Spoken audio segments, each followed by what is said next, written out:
yung roots. So, halimbawa, sinabi ko yung root nasa gitna ng 2 sa 10. Okay, so, kunwari ito yun. Yung A sa B. So, ano yung mga steps na kailangan natin gawin? Okay, so, kailangan natin alamin. First, kailangan nyo muna i-verify ano yung value ng function at 3. Kukupitin nyo yung f of 3. Okay, tapos, kukupitin nyo yung f of 3.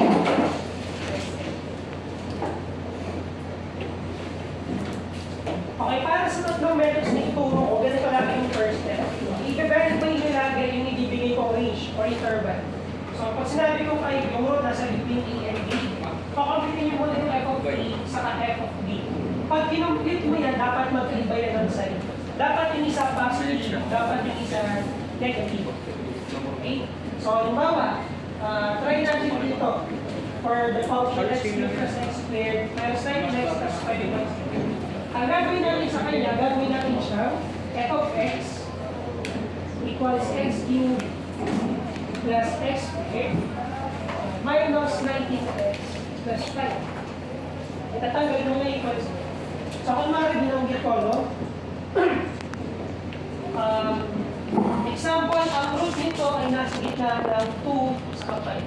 So, find the root in the interval.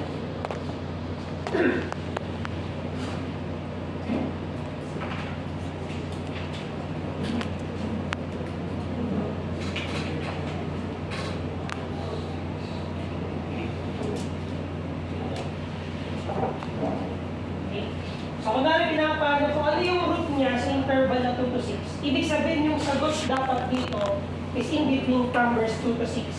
Okay? So, ano yung first step? I-check nyo, i-substitute yung 2 dun sa x. I-substitute yung 6 dun sa x. Dapat isang positive, dapat isang negative.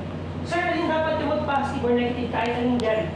Basta dapat pag kinumpitan, magkaiba dapat yung value. Isang positive, isang negative. So, try natin yung f of 2. So this is 2 raised 3 plus 2 squared minus 19 times 2 plus 5. So pakicalculator na lang to. Negative 21. Ilan to? Negative 21. Negative 21. Okay, pag tinry naman natin yung 6, pakisubstitute din. 147. Nag-calc ka na lang ba? Or tinry mo naman kung agad? Hindi na sinubstitute ko. Substitute. Kinahit mo na lang. 143. Okay? So, pag chinag natin, tama. Isang negative, isang positive. Okay, dapat ganyan muna. Sir, paano kapag parehas negative o kaya parehas positive? Either walang roots doon or maraming roots doon sa loob. Okay? So, para ma-make sure natin na isa lang, dapat ganito muna. Isang negative, isang positive. Ano ibig sabihin nun? Ano ibig sabihin kapag ginakompute mo naman isang negative, isang positive? Okay? Yung f of x, this is y.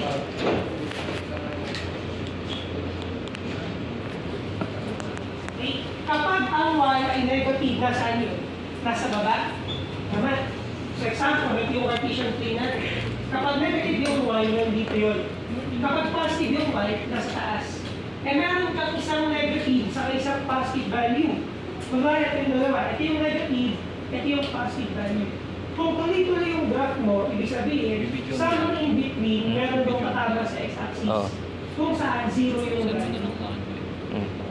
So to make sure na meron dadaan ng 0, dapat yung dalawang dulo mo, isang negative, isang positive. Sure ka, meron mag-0 din sa gitna. Okay? So yun yung first step. So gagawa natin siya ngayon ng table para sa bisection method. So, syempre, may mga iterations ko ulit, no?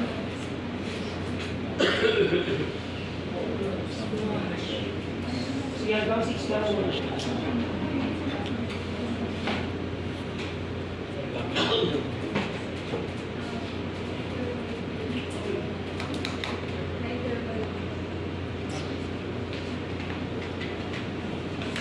Ano gusto nyo itawag din sa ano natin? Sa left, saka right na left, no? So yung A, ito na naluloy yung x left, yung B, doon ito na lang x right. Sa table, we have x left, f of x left, x right, f of x, right? Kung pa namin nilata. xm, this is the midpoint, yung middle. Saka f of x, middle. Okay? So medyo madami. So, gawin muna natin sa cut view, ilagay muna natin to. So, mode 1, lagyan nila muna yung x cubed plus x squared minus 19x plus 5. Yan ang ilagay nyo. Okay, so pag kinart nyo yan, tapos nilagay mo yung 2, check mo lang, dapat 21, negative 21 yung lalabas, mas tama. Count mo lang ulit, try mo yung 6. 143 yung lalabas, no? So, ilalagay ko na yan dito. Ang x left ko, pinakauna is 2. Ito yung left, ito yung right. Okay? As yung x right ko, 6. Ngayon, substitute natin yan. So, pag substitute natin yung 2, ano yung value? Negative 21. Pag substitute yung 6, 142. Okay? Ano yung SM? Sabi natin kanina pag inaati sa gitna, hahanapin niyo yung midpoint nito. Okay? So may bagong formula, XM equals XN plus XR over 2 yung average. So 2 plus 6, 8 divided by 2, 4. Yun yung XM mo. Count mo, lagay mo yung 4. Ano lumabas? 9. Okay? Ang lumabas is positive value. Ano nga yung mangyari sa next iteration? Ano mangyari? Okay, kapag positive yung lumabas, papalitan mo yung positive. Okay? Kumbawa, yung f of xm mo, positive. Alin sa dalawa yung positive? Ito yung 143. Ito, ipapalit mo ito dito. So this will become 4 sa kanila. Automatic yun, ha? Pag positive to, pag positive mo siya ipapalit. Pag nag-negative to, dito mo siya ipapalit sa nag-negative. Okay? So that's that. So, bakit naging ganun yung concept? Parang ganito. Kunwari, hinanap natin. Tapos, kinuha natin yung midpoint ng positive lang dito. Ang mangyayari, ito ngayon yung bagong interval mo. Ito ba? Kunwari, kinamplete mo siya, tapos nag-negative. Ito ngayon yung bagong interval. Iusog mo siya ng iusog. Papalitin siya ng papalitin. Okay? Pakinig. Kung nilipat mo na yan dyan, ito, kakati mo lang. Di ba yung papalitan? Kasi yun pa rin yung nasa gilid eh. Ang bagong makukompitin ngayon is, ano yung bagong makukompitin? Yung XM ulit. Okay? Ano yung bagong XM? 2 plus 4, 6, divided by 2, 3. Papakitan, gawin mo ba yung kapag 3? Negative 60. Negative 16. Nag-negative, ano yung papalitan? Ito, yung left. So ito, nilipat natin doon. 3, saka negative 16. Tapos ito, copy na. Okay? Tapos, makopin mo ulit. Ano yung ano nga, XM? 3 plus 4, 7 over 2. Count mo na lang, 7 over 2. Pwede naman ganun siya eh. Or 3.5. 7 over 2 at 3.5. Ilan ko? Negative 6.67. May na lang fraction na para mag-cash na. Negative 51 over 8. Okay? Actually guys, pag ginagawa natin ito, hindi na naman kailangan ilagay yung mismong value dito eh. Kailangan ko lang makita yung size. Okay? Pag ginagawa namin ito, hindi ko na nilalagay yung 21, yung 16, yung 143, yung 9. Usually nilalagay lang kung negative or positive. Kasi di ba wala naman tayo paki sa value, kailangan natin malaman kung plus or minus. Ngayon ko, minus to. Dito kayo di pa ako minus. Diba? 7 over 2, saka negative 51 over 8. Tama, wala tayong paano sa value. Ito, bring down ulit yung 4 saka yung 9. Tapos kukumpitin mo ulit yung XM. Ano yung XM mo? 7 over 2 plus 4 divided by 2. Okay? So, count mo na lang ulit. Ano pa yung magiging value nun, no?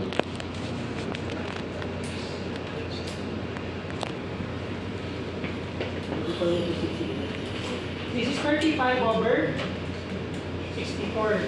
Tapos yung x mo doon, 3.75. And at positive, ano papalitan? XR. Yung XR naman yung papalitan. So, this is 3.75. 35 over 64. Ito, bring down lang. 7 over 2. Negative 51 over. So, count mo lang ulit. Ano yung bagong XM mo? 7 over 2 plus 3.75 divided by 2.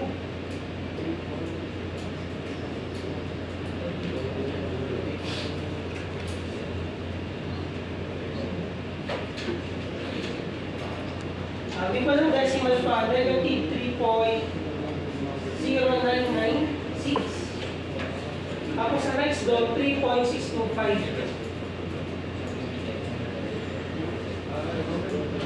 Pag nag-negative, anong papalitan? Ito. So this will be 3.625. Negative 3.0996. Ito, bring down. 35 over 64. Eh, bago kang SM. So, calculate mo ulit. 3.65 plus 3.75 divided by 2.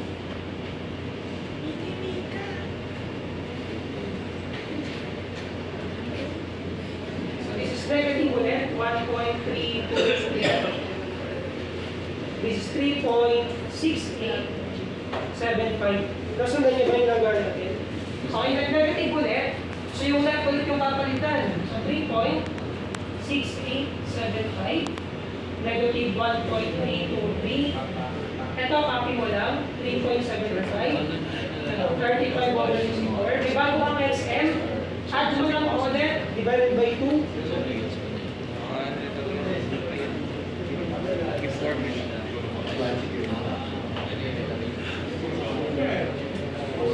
XL,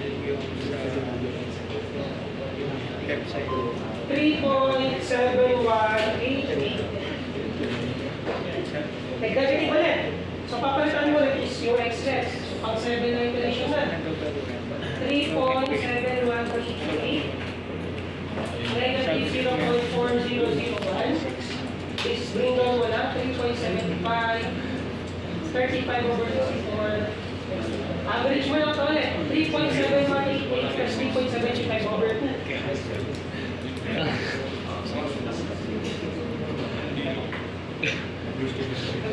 0.0711. Ito 3.7344. Ang tanong, sir, bakit ka lang mag-stop? Hanggang kailan? Okay. Kapag yung value dito sa dulo, nag-approach mo ng 0, pwede ka nang mag-stop. Kasi di ba hinahanap natin dapat mag-0 yung value niya. Actually, good approximation na to kasi this is nasa 0.07 na. Tama? So nasa ano na to, malapit na yung value niya. Pero gusto mo pang ituloy, sige hanggang 8 iteration. Try natin. Ay, isa lang yung mag-zero, sir. Positive. So papalitan is yung right. Ito. So 3.7344. 0.0711. Ito, bring down lang.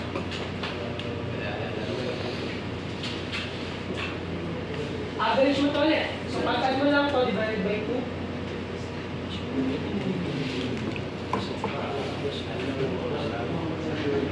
So, nag-negative 3.7266. Sige, doctor naman.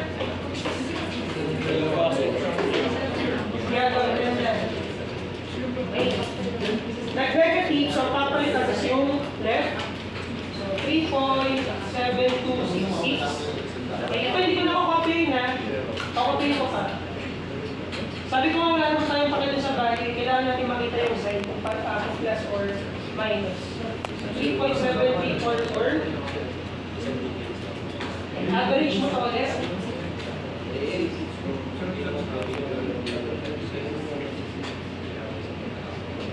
So, negative 0.047. 3.7305. So, nag-negative yung left ulit yung papalitan.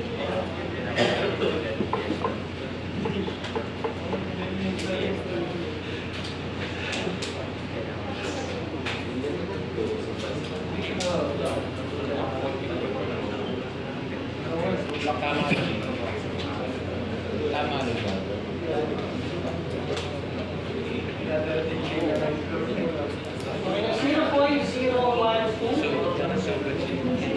3.73. Basta hindi lang. Pasat na ako dyan. Sa na ako dito sa 10th iteration. Nasaan ngayon yung sagot? Nasaan ngayon yung value natin? Nasaan ngayon yung value natin ng x? Yung pinaka-uling? So, yung pinaka-uling x yun. 3.7325. Okay? Kung gusto nyo i-check kung ano talaga yung value ng root, pwede natin i-shift solve to. Okay? So, hindi natin to sa calculus. X cubed plus x squared Pang-check lang, sir. minus 19x plus 5 equals 0. O, pang-check lang. Bawal mag-shortcut dyan, sir. Kasi ang natikan ko, yung hindi sakto. Okay? Shift solve. Teka, pag sinip solve mo yan, tatanungin ka niya ng x. So, ilagay niya nga 3.7325 para doon malapit na bibigay yung answer. Ano sabi ni Carl Q? Ano yung exact answer? 3.7320.508. So medyo malapit na yung na-compute natin. Okay, into 4 significant figures. Kung nagkamali lang doon sa pang-apat, dapat 0 pa to. Okay, so ibig sabihin, pag tinuloy mo pa yan, mas magiging closer dito yung answer natin. Okay, so 3.7320. Sir, paano ko nahanap yung parang 3.07%? Yung shift solve lang to. Shift solve. Shift solve. Okay, so yung bisection, ito yung pinakasimpleng method sa tatlong ituturo ko. Kasi ang ginagawa lang natin, kinukuha lang natin na kinukuha yung midpoint, sinasubstitute. Pag positive, sa x-right mo siya ipapalit. Pag negative, sa x-right mo ipapalit. Then paulit-ulit lang. Okay? So ito yung pinakasimple, ang disadvantage niya, matagal bago makuha yung answer. So kung nagpansin yung mabot tayo ng 10th iteration, medyo malapit na, no? 3.732. Sir, ano ba yan, sir? Pag kunyari malapit na parang paulit-ulit na rin, katulad ng sa Argos. Kapag malapit na, mag-zero na to. Tapos ang lalabas din, yung XL sa XR mo, halos magkasing lapit na ng value. Pag lalabas sa XL mo, 3.732. Tapos ano, 3.733. Halos magkalapit na yung dalawa. Pag malapit ka na talaga sa correct. Pero hindi ko naman ipapa-zero to. Babangitin ko naman kung hanggang saan na kayo mag-guide. Yes! For example, nag-10 lang ulit, no?